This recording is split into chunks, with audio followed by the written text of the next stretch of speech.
dan fy mron gadim gani, Dyrogan dan fy mron yn awr, Dyrogan dan fy mron gadim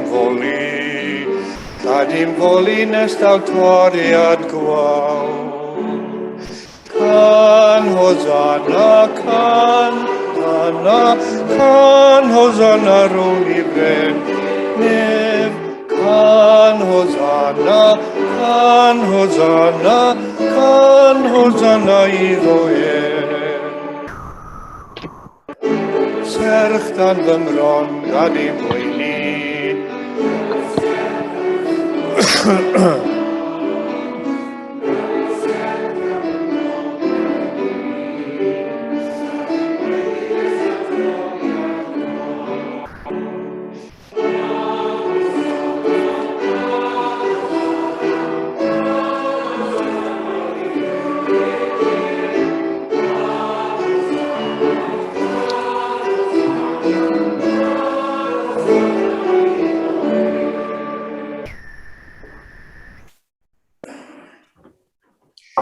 Dewch canwn yn llawen i'r arglwydd, rhwng floedd o'r foledd I graig ein hiachawdwriaeth. Down i'w bresenoldeb a diolch, gorfoleddwn ynddo a chyneuon mawl. Oherwydd Duw mawr yw'r arglwydd, a brenin mawr goruwch yr holl ddiwiau. Dewch a ddolwn ac ymgrymwn, plygwn ein gliniau ger bron yr arglwydd a'n gwnaeth. Cawn ni weddio.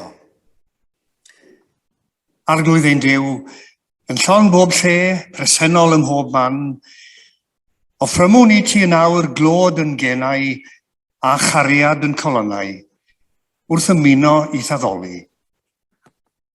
Tydd atom drwy dysbryd, I adnewyddu ein heneidiau, I achau ein clwyddau, I oleio'n tywyllwch, I faddau'n byau, I ddyfnhau yn cariad. Fel y bydd yr oedfa hon yn foddion gras a bendith I ni ac yn glod a gogoniant I ti. Cliwn ni yn enw'r Iesu, a'n dysgo ddiweddio drwy ddweud gyda'n gilydd, ein tad, yr hwnnwyt yn y nefoedd, sancteiddiau'r denw, deled y deyrnas, gwneler dewyllus, megis yn y nef, felly ar y ddeiar hefyd. Dyroi ni heddiw ein bara beinyddion, a maddau ni ein dyledion, fel y myddeiwn unna ein dyledwyr, ac nac arwain ni brofedigaeth, eithir gwared ni rhag drwg. Canis eiddo ti o deyrnas, a'r nerth, a'r gogoniant, yn oes oesoedd. Amen. Bore da, croeso cynnes i'r oedfa, nad yw I ddim cweit mor gynnes ag o'n i'n gobeithio, a'r gwres wedi'n methu ni bore yma to beth ar modd, ond mae'r gwmnïaeth a'r gymdeithas fel bob amser yn gynnes yma. Mae'n dda iawn eich gweld chi gyd, cael ddweud mor falch I ni I weld Wendy yn y cwmni bore yma. Hyfryd iawn eich gweld chi Wendy, nôl gyda ni. Mae'r Ianwen nawr yn mynd I gyflwyno coeddiadau'r Sul.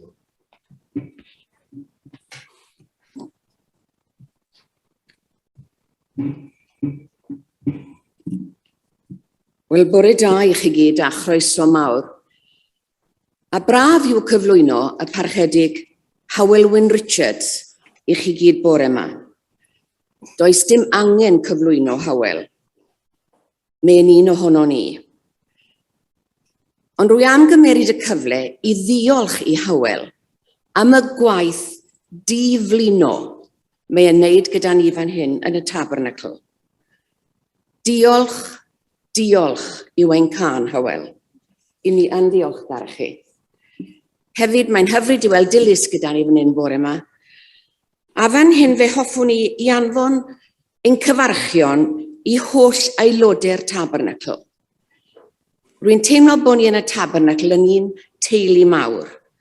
Llawer yn methu bod gyda ni yn y capel, nifer yn gaeth i'w cartrefi. Rydym yn meddwl amdanoch ac yn gweld eich eisiau yn fawr. Llawer o gariad i chi gyd. Sul nesa am gwarter i 10, y Parch Dylan Rhys Parry bydd gyda ni fan hyn. Nos Fawrth, y côr fel arfer am 7 o'r gloch. Ac eto'r bore yma wrth fynd allan trwy drws tân fan hyn, a wedyn mae'r lle i chi roi'ch rhoddion yn y blwch wrth ymyl y drws. Diolch yn fawr. Diolch yn fawr.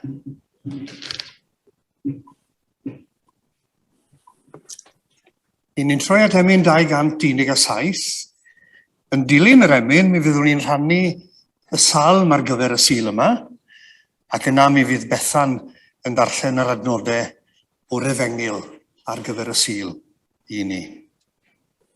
Emyn 217, ynod arglwydd gorfoleddwn yn dy gariad llawen hawn. 217.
Dewch ni ymuno yn y geiriau sydd ar y sgrin. Ymestyn dy gariad arglwydd hyd y nefoedd, a thyrlondeb hyd y cymylau. Y mae dy gyfiawnder fel y mynyddoedd uchel, a thfarnau fel y dyfnder mawr. Cedwi ddyn ac anifail o arglwydd. Mor werthfawr yw dy gariad o Dduw, llochesa pobl dan gysgod a denydd. Fe digonir a llawnder dy di, a diodi hwy o afon dy gysuron. Oherwydd gyda thi y mae ffynon bywyd, ac yn doleini di y gwelwn oleini. Parhad y gariad at yr rhai sy'n dadnabod, ath gyfiawnder at yr rhai union o galon.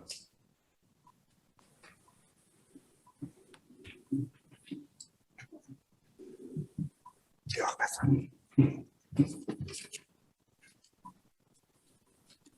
Dau ddiwrnod wedyn, roedd priodas yng Nghana, pentref yng Ngalilea. Roedd mam Iesu yno, ac roedd Iesu a'i ddisgyblion wedi derbyn y gwahoddiad i'r briodas hefyd. Pan oedd dim gwyn ar ôl, dyma fam Iesu'n dweud wrtho, does ganddyn nhw ddim mwy o wyn. Atebodd Iesu, mam annwyl, beth ydy hynny i ni? Dyw'r amser ddim wedi dod eto. Ond dwedodd ei fam wrth y gweision, gwnewch beth bynnag bydd yn ddeud wrthoch chi. Roedd 6 ystên garreg wrth ymyl, y math sy'n cael ei defnyddio gan yr Iddewon i ddal dŵr ar gyfer y ddefod o ymolchi seremoniol. Roedd pob un yn dal rhwng 80 a 120 litr. Dwedodd Iesu wrth y gweision, llanwch yr ystennau yma dŵr. felly dyma nhw'n ei llenwi'r top. Yna dwedodd wrthyn nhw, cymerwch beth ohono a mynd ag ef I lywydd y wledd. Dyma nhw'n gwneud hynny, a dyma llywydd y wledd yn blasu'r dŵr oedd wedi droi yn win. Doedd ganddo ddim syniad o ble roedd wedi dod, ond roedd y gweision oedd wedi codi'r dŵr yn gwybod. Yna galwodd y priodfaf ato a dweud, mae pobl fel arfer yn dod â'r gwin gorau allan gyntaf a'r gwin rhad nes mlaen ar ôl i'r gwesteion gael gormod i'w yfed. Pam wyt ti wedi cadw'r gorau i'r diwedd? Y wirth hon yng Nghana Galilea oedd y cyntaf wnaeth Iesu, fel arwydd o pwy oedd. Roedd yn dangos ei ysblander a dyma'i ddisgyblion yn credu ynddo. Ar ôl y briodas, aeth Iesu I lawr I Capernaum gyda'i fam a'i frodyr a'i ddisgyblion ac aros yna am chydig o ddyddiau. Diolch yn fawr.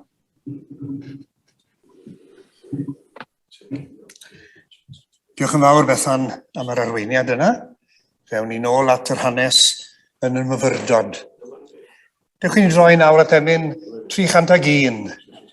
O Grist ffisigwr mawr y byd, down ata dan doluriau gyd.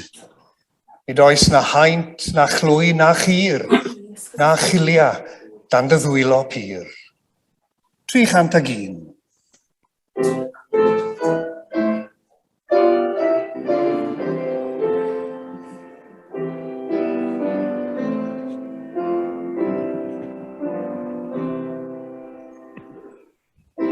Grist ffisigwr mawr byd, down ata tan doluriau gyd. Nid oes na haint, chlwy na chir, na chiliad dy ddwylo pyr. Dolan hyderus ac ti bydd os damau'n gwernid ni, gwellad a gair ar glwyfau oes, na lawer dŵr ni arnos.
Gawn ni rannu gweddi gyda'n gilydd.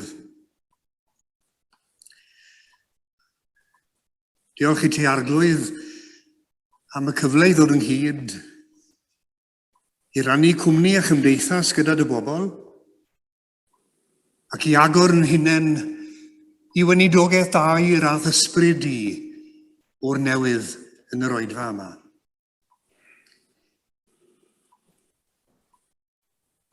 Diolch I ti am bob dim sydd wedi troi yn fendith I ni eisoes y dydd yma. Diolch am gael deffro I fore newydd arall. Diolch am gwmni a chymdeithas os nad yn ar yr aelwyd yma ar yr aelwyd hon. Diolch I ti am gynhaliaeth feunyddiol ac am glydwch a chysur aelwyd. Y pethau cyfarwydd yna sy'n rhan anatod o'n bywyd ni bob dydd, ond sydd mor anebgorol I bob yr un ohono ni. Am y cwbl I gyd, derbyn yn diolch. Ac yn fwy na dim fel arfer, i ni'n diolch i ti am y nerth ar iechyd corfforol, sy'n yn galluogi ni fyw yn bywyd mor llawn ag y gallwn ni.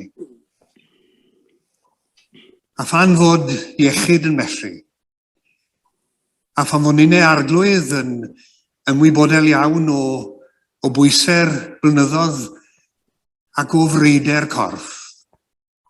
Diolch i ti am y gynhaliaeth ysbrydol yna i ni'n gallu dynnu arno, sy'n yn gallu ogi ni i wneud yn fawr o'n hamgylchiadau ac o'r cwmni sydd o'n cwmpas ni yno ar yn cyfer ni. Ac i ni'n cofio o ddiwyntad y bore yma eto, am yr rhai sy'n gymaint llai ffodus na ni i'r cyfeiriadau yma i gyd. I ni wedi clywed am yr arswyd yn y môr tawel yn ystod y dyddiau diwetha yma. A grymu stere sydd ti hwnt i'n deall ni yn dy fyd yn dylanwadu ar fywyd y blant.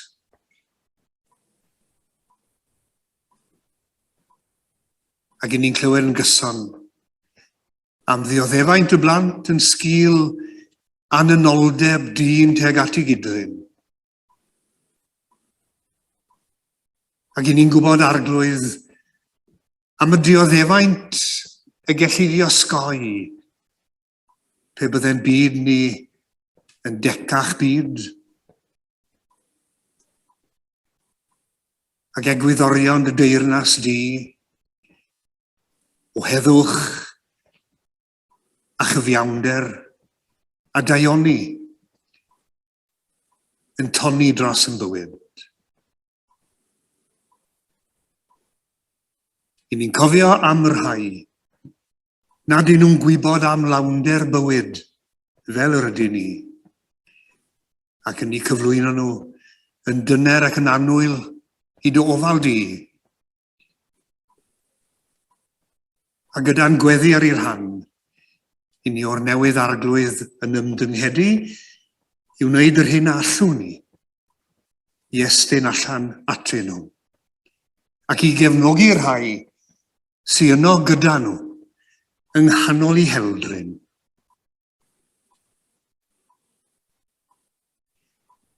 Wrth i ni gofio fod gymaint o le gyda ni ddiolch, i ni hefyd arglwydd yn cofio fod gyda ni le i edifarhau. Maddau i ni o'r newydd yw'n gweddi, am bob dim mewn gair a gweithred meddwl a bwriad, sydd wedi sarhau a bychanu dy ddelw di arno ni yn ystod yr wythnos a theibio. Sydd wedi bod yn rhwystir i ni fod yn gyfryngau fel y gallen ni fod ac fel y dylen ni fod yn dy law di. Ac sydd wedi ar dro gadael blas cas. Maddau'n ffeileddau. Maddau'n gwendidau. Maddau'n ffolinebau.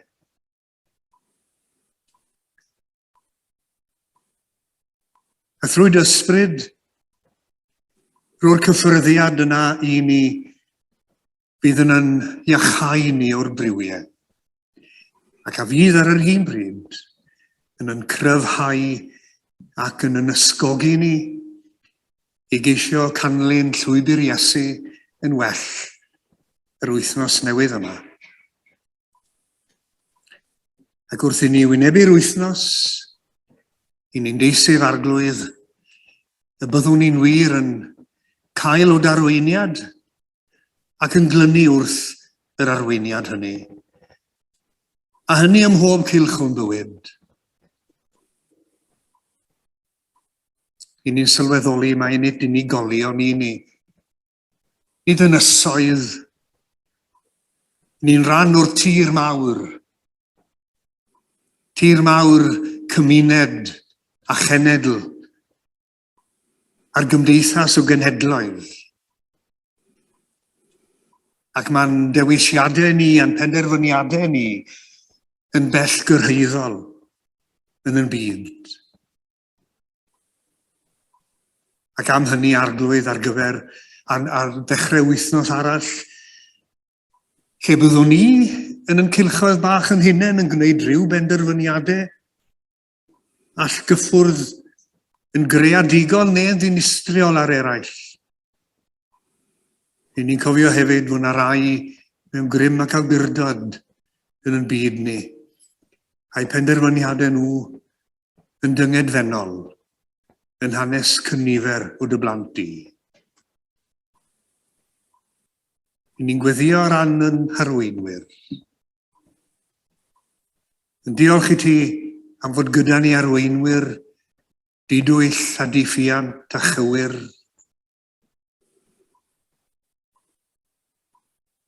Ac ni'n gweddio arglwydd am ei arweinwyr yn byd sy'n mor aml yn gweld ei lles ei hunain uwch law, lles pawb arall, yn cael agor ei llyged a sylweddoli y cyfrifoldeb sydd arnyn nhw, a'r tryst a rhoddiwyd ynddyn nhw.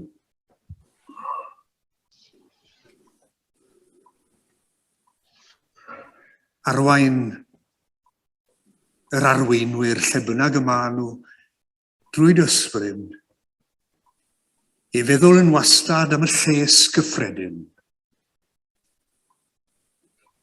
ac i wneud yr hyn sydd e'r lles pawb yn ddiwahân. Ac wrth i ni gloi'n gweddi cliw yn ei reolaeth, ar yn rhan yn hunain a'n hanwyliad, a phob un o fewn cylch yn hadnabod a'n cydnabod, a chylchoedd eraill. Y bydd yr wythnos yma eto yn ddigon anodd iddyn nhw am bob math o resymau gwahanol. Bydd gyda nhw i'w gweddi, yng nghanol i pryderon a'i hofnau, i digalondyd a'i hanobaeth, i gwendid a'i salwch. Cyffwrdd nhw a dysbryd, a gad iddyn nhw wybod yng nghanol y storm weitha am dy dyngnefedd di dy hun sydd i'w chlaw bob deall. Cliw ni yn enw ag yn heiddiant yr Iesu. Amen.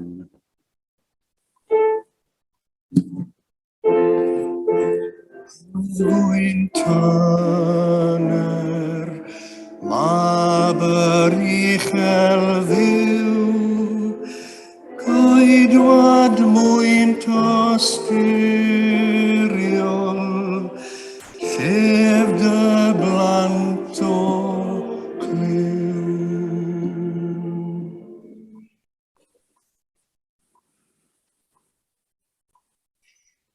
Emyn 220, arglwydd, rwy'n glywed sŵn dy eiriau glân, geiriau pur y bywyd, geiriau'r tafod tân. 220.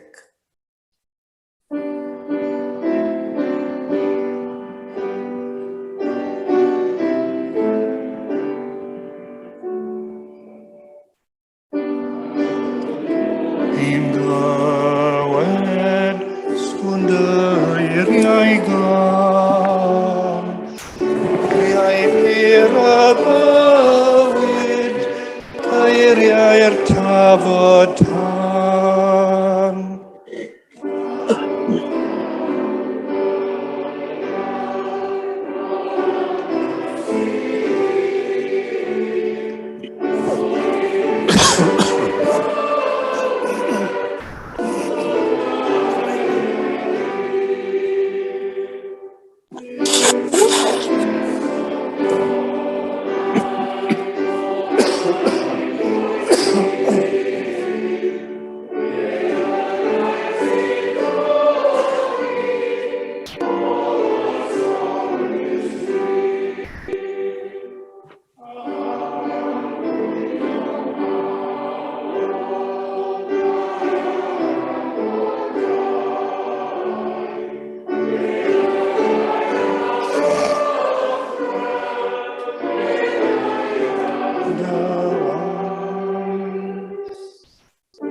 I ni'n troi at y darlleniad, i ni wedi gwrando dan arweiniad Bethan.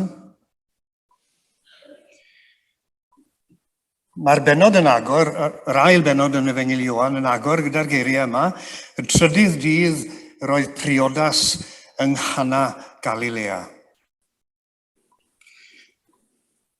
Mae'r darlleniad yn dod bob rhyw 2 mlynedd yn nhrefn y llithiadur, a bob tro mae'n dod, wy'n mynd nôl i 1964, pan o'n i newydd ddechrau yn y coleg, ac yn dechrau mynd o gwmpas i'r bregethu ar y siliau, ac yn gwasanaethu am y Sul yn Capel Cana Caerfyrddin, un rhan o ofalaeth Betty Wyn James erbyn hyn. A tra ni'n eistedd yn y set fawr, dyma ddyn ymlaen atai a darn o bapur a meddwl fe, dyma'r emynau ar gyfer y Sul. Ac fe sy'r pilpyd ac agor y caniedydd a dechrau edrych drwy'r emynau. A sylweddoli bod yr emyn cynta yn gwbl anaddas ar gyfer Oedfa bore Sul. Oherwydd yr emyn hynny yn y caniedydd oedd rhif 757 mewn priodas gynt yng Nghana Bios Iesu Mawr dy hun. Ac o'n i ri am eiddfed ac ofnus i fentro newid yr emyn. A fe ganwyd emyn ar fore Sul, a fe'n gofyn am fendith ar 2 oedd wedi dod yn hyd.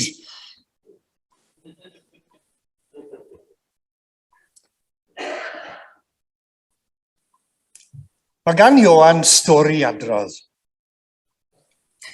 A mae wedi gosod y sylfaen diwinyddol yn y benod gyntaf. Yn y dechreuad roedd y gair, a'r gair gyda Duw, a Duw oedd y gair. Mae fe. Dyma'r bottom line. Nawr, lle dwi'n mynd nesaf? Lle dwi'n mynd ddechrau adrodd manylion stori antur fawr Duw mewn gwirionedd? Mae Duw yn gwneud rhywbeth newydd. Mae'n gwneud rhywbeth rhyfeddol iawn.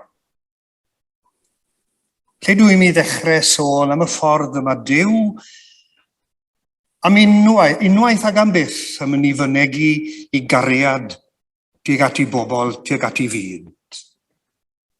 Mae lle gwell na mewn priodas, lle mae 2 yn ymrwymo mewn cariad i gychwyn ar antur newydd gyda'i gilydd. Ac mewn priodas yng Nghana, yma Ioan yn cychwyn stori gweinidogaeth yr Iesu.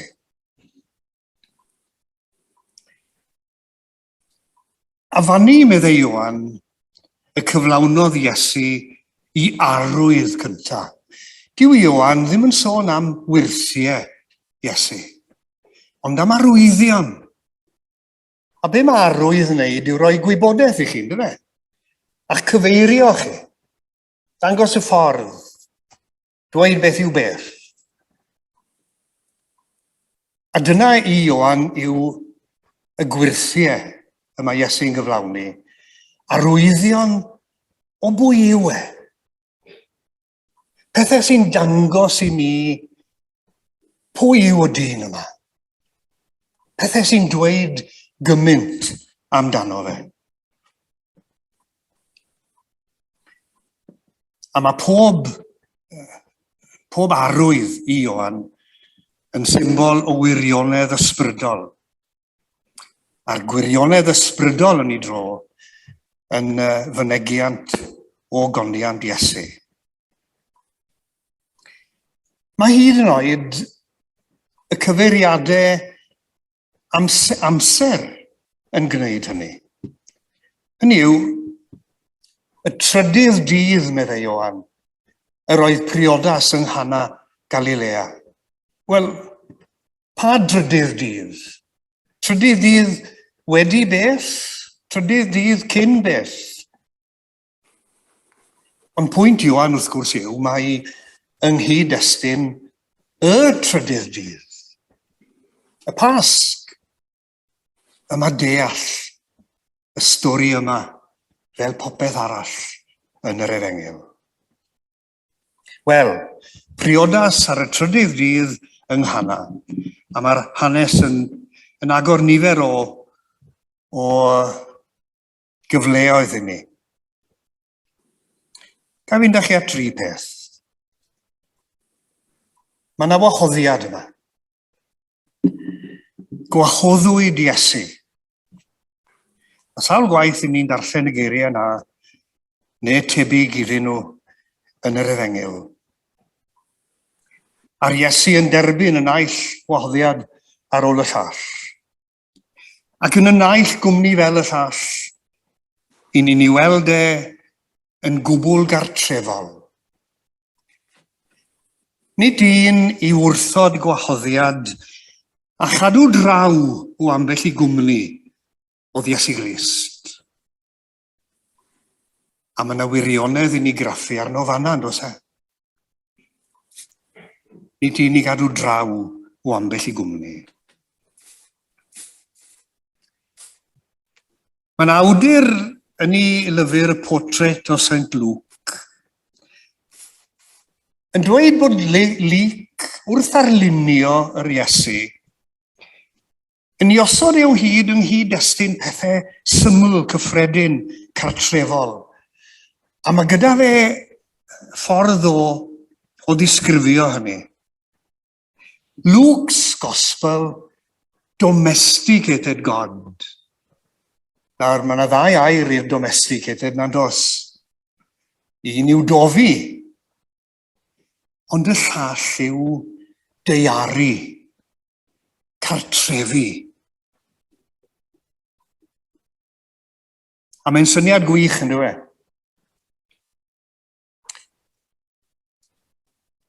Mae Duw wedi cartrefi hunan gyda ni yn yr Iesu. A mae yno yn ran anatod o'n bywyd ni. Mae yno i fod gyda ni. Ar yn pererindod gyfan, nid ryw ran ohoni sydd wedi neilltuo i ddydd cynta'r wythnos. Mae yno.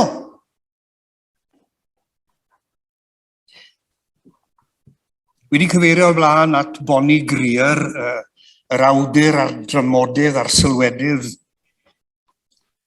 Mae'n sôn am ei phrofiad amdanyn nhw fel teulu, yn troi oddi wrth y Southern Baptists at y pabyddion, am fod ysgol yn rhad ac am ddim gyda'r pabyddion.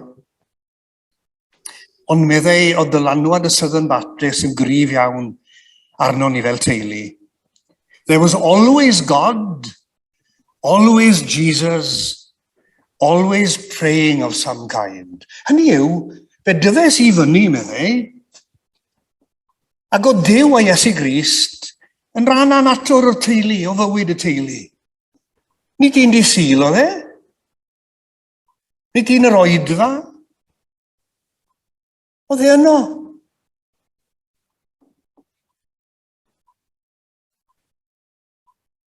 Yn y gyfrol Helaethad y Babell, mae'r diweddar Rhywion Jones yn adrodd hanesyn am un o'i arwyr, Frederick Buchner, y gweinidog, y diwynydd, yr awdur Americanaidd, sy'n yn dal yn fyw, mae'n debyg, yn rhyw 95 oed erbyn hyn. Roedd Buchner wedi cael ei wahodd i ddarlithio am Dyma'r mewn coleg efengyledd os nad ffundamentaledd i natur. Ac oedd amheus iawn o fynd, achos oedd e'n perthyn i ochr ryddfrydol Cristnogaeth, os mynwch chi. Ond, meddai fe, mi fydde y mywyd i bod yn glotach heblaw, o'n i bai bo fi wedi mynd. A heblaw am brofiad ddigwyddodd ryw brynhawn wrth fwrdd bwyd. Yn ystod sgwrs, digon cyffredin, dyma un myfyriwr yn troi at y llall ac yn dweud, yn gofyn, beth mae Duw yn neud yn dy fywyd di dyddi yma? A meddai Bwchner, fe ddarganfyddes i rhywbeth yr oedd nhw wedi newynu amdano ers blynyddoedd. Siarad am Iesu Grist heb na swildod na chywilydd a siarad amdano naturiol. A mae Vivian Jones yn ychwanegu fod wedi ffeindio hynny drwy ddau beth. Gwrando ar ddrama radio Dorothy L. Sayers' The Man Born to be King, a gweld drama Dennis Potter, Son of Man. Wedi rhoi yr un profiad a Bwchner, medda fe. Gwelais nid yn unig Iesu o gig a gwaed, ond Iesu o'n cig am gwaed i fy hun. Cymaint o arswyd sydd arnaf, rhag mynd yn hif ar Iesu, nid o'i chwaith eisiau iddo o bawb, fod gwbl tu hwnt i'm cyrraedd. Always God, always Jesus, always praying of some kind, yn rhan anatod o'n bywyd. Ac efallai yn bod ni wedi methu trosglwyddo'r ffydd yn rannol, am bod ni wedi cadw siarad am Iesu i Ddydd Sul a cwrdd ac ysgol Sul. A nid o gwmpas y bwrdd, yng nghanol y teulu.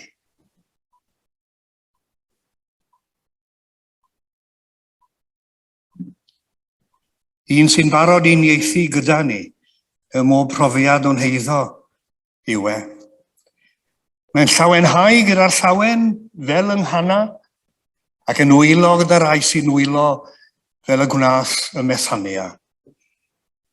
Nid gŵr y gwyneb hir ar ysbryd diflas, ond y cwmniwr llawen. Chwedl Waldo, cymerth yr Iesu ran yng ngwledd y publican. Mae conquest wych nas gwel y Phariseaid sel, henffych y dydd y del. Mae yna wahoddiad, a mae yna sôn am rando. Pallodd y gwyn. Wel, a bod yn onest â chi, o brofiad y blynyddoedd, bydden ni'n dweud mai da hynny. Mewn ambell i briodas. A dden ni'n syni fod yna ddau arall o leia yma'n cytuno dy fi. Ond, yn y cyd-destun yma chi'n gweld, roedd hynny'n sarhad ar y gwesteion ac yn gywilydd i'r gwesteiwr. Oedd hi'n sefyllfa a nifyr a dweud y lleia. Roedd perygl i'r dydd a'i lawenydd gael ei ddifetha'n llwyr. Ond os dim rhaid anobeithio, oherwydd mae'r Iesu'n bresennol. A mae fam yn dweud wrthyn nhw, gwnewch beth bynnag a ddywed wrthych. Gwrando arno ac i fyddhau iddo. A hynny sy'n gwedd newid pethau. Ewn ni at hynny yn y munud. Ond o rando ac i fyddhau, mae popeth yn newid.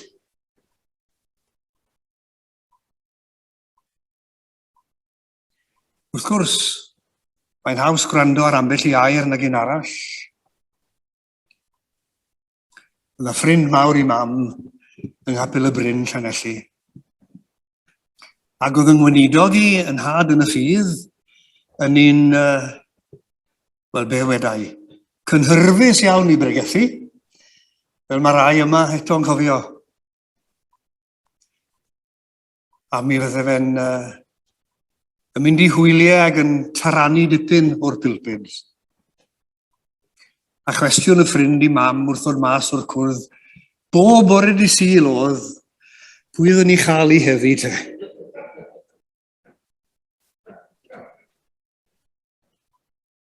Ie. Oedd y parchedig J.C. Jones rhyd ymaen yn dweud, mae cyfrifoldeb gweinidog yw dweud am y drefn, neu dweud y drefn. Gwrandwch arno.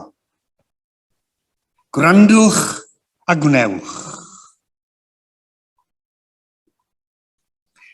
Mae marwolaeth Desmond Tutu wedi'n gyrru ni nôl, wy'n siŵr lawer ohono ni, at I lyfrau, ac I feddwl beth oedd cyfrinach y gŵr bychan oedd yn gymaint o gawr. Mae Tutu yn dweud dro ar ôl tro, mae dan orfodaeth oedd I weithredu ac I lefaru. Dim dewis. Mae'r Duw dwi'n gredu ynddo yn mynnu y mod I yn dweud a gwneud rhyw bethau. Gai ddyfynnu. The heart of the Christian gospel is precisely that God is the one full of mercy and compassion. He's not a neutral God. He's a God who cares about his children and cares enormously for the weak, the poor, the naked, the downtrodden, the despised. He's that kind of God, and they have no one else to champion them. God places us in the world as his fellow worker agents of transfiguration. We work with God so that injustice is transfigured into justice. So there will be more compassion and caring, that there will be more laughter and joy, that there will be more togetherness in God's world. I ni'n cofio gymaint o dim arall am Tutu. Yn sgil I waith yn arwen y Comisiwn Gwirionedd a Chymod. Ac mae wedi crynhoi'r hanes hynny yn ei gyfrol No Future Without Forgiveness. O lle daeth hynny? Wel, lle arall, ond oddi wrth yr Iesu. Maddeuwch ac fe faddeuir I chwi. Os maddeuwch I eraill I camweddau, bydd eich tad nefol hefyd yn maddau I chwi. O dad, maddau iddynt. Ac am fod Tutu ac eraill wedi gwrando a gwneud, y gwelwyd y gwirthiau yn ei Affrica. Yn y gwrando a'r gwneud, y mae'r gwirthiau o hyd yn digwydd. A siom a thristwch yn troi yn llawenydd a gorfoledd a nisgwyl. Un peth arall, a mae rai dod at hynny, yna sôn am win yma. A wy'n mynd nôl at William Barclay a'i esboniad. Meddai Barclay roedd yna 6 o lestri pridd a defnydd glanhad, efod glanhad. Pob un yn dal rhwng 20 a 30 galwyn o ddŵr. Fe droes y dŵr yn win. Dyna chi o leia 120 galwyn o win. A meddai William Barclay, no wedding party on earth could drink 120 gallons of wine. Cofiwch, yn y 60au William Barclay yn sgrifennu.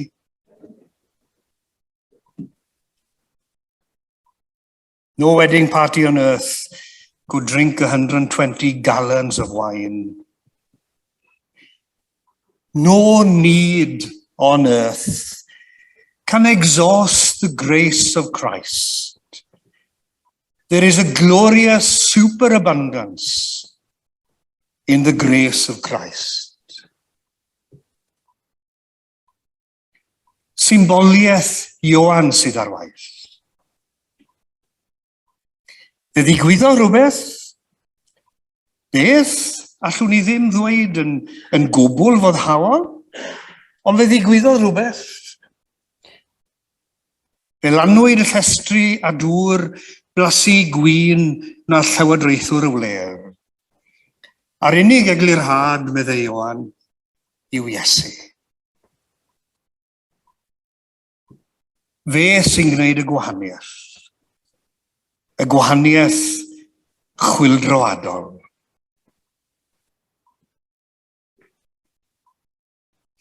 Morris Davies yn ei gofiant i Ann Griffiths yn sôn am yr emynyddes a'i ffrindiau yn dychwelyd adre o Sasiwn yn y Bala ac yn lletia dros nos mewn tafarn yn Llanwddyn. A gwraig y dafarn yn eu cyhyddo nhw o fod yn feddw oherwydd y gorfoledd a'r llawenydd oedd yn ei bywyd. Ac ni'n cael yn atgoffa o'r cyhyddiad yn erbyn yr apostolion ar ddydd y Pentecost. Wedi meddwi ymaint. Pobl di mynd dros ben llestri yn ei llawenydd a'i gorfoledd.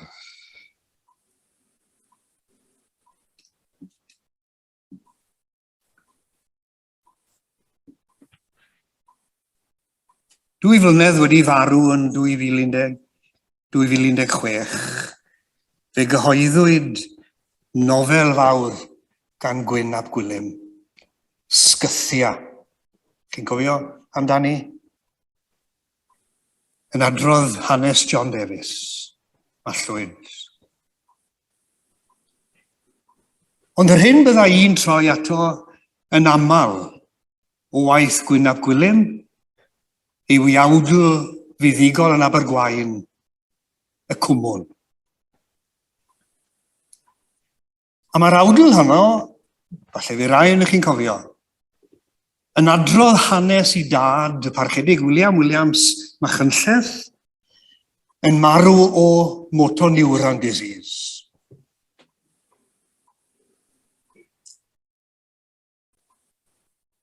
Mae'n agor gyda geiriau yma. Ni bu un awr heb ei nef, ni bu un dydd heb ei ddioddef. Llon a thris fel llanw a thrai, bri a sirni yw'n siwrnau. Mae'r awdl yn bwerus iawn, mae'n disgrifio'n fanwl iawn, fel mae'r afiechyd yn cerdded yn raddol drwy gorff I dad. Ac yn te'n gallu gwneud llai a llai o hyd.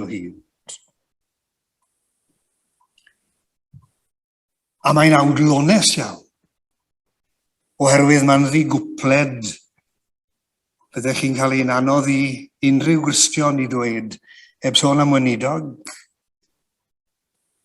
Daeth Sul y melltithiais I, y dew hwn, dew'r di hoeni, ond yw i'n gwbled dychrynllyd. Ac yna mae dad yn marw. Ac yn sydyn, mae Gwyn ap Gwilym yn gweld mewn ffordd wahanol, mewn ffordd gwbl newydd. Pan ai ei enau darpoen ohono, yna gwelais fod Duw yn gwylio.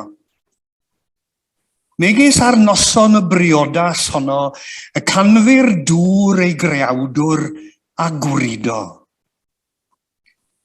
Anian Duw'r gwyn oedd yno, Duw'r pardwn, a fynnau y dwthwn hwn ei fendithio. No need on earth can exhaust the grace of Christ. Mi welais ddiw'r moelydd, rhoddw'r bod, yn troi I gawod yn haf tragywydd.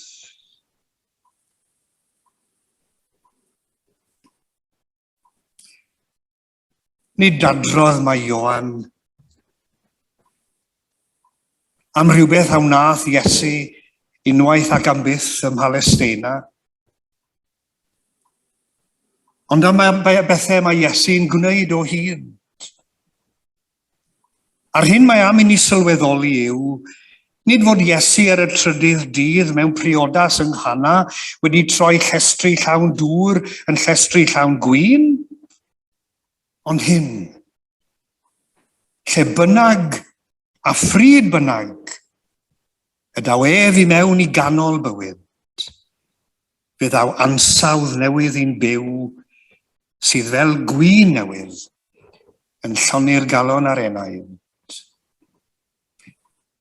Dydy a wnaeth y wyrth o Grist fab Duw, dydy a roddais dim i flas ar fyw. Fe ganwn ni un o emynau eraill, Rhys Nicholas, 313, gwn palemau'r cyfoeth gorau, gwn palemau'r trysor mawr. Profais flas y bywyd newydd o fendigaid fwyna fawr. Grym y cariad am henillodd unain llwyr. 313.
Gras ein harglwydd Iesu Grist, a chariad Duw, a chymdeithas yr ysbryd glân, a fyddo gyda ni oll hyd byth. Amen.